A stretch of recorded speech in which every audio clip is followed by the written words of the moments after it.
A lendületedző pályán ott kezdődött minden, mikor megláttalak a bővített keretben.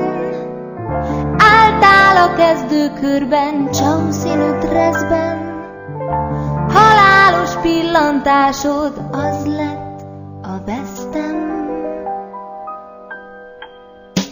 Miért vagy hozzám oly hideg, Sanyi? Történt talán köztünk valami, na mi? Vagy tán valaki? A szívem most is ég, csak téged vár, te híres neves gólövő csatár. Te csak a csellel átszőrsz a nő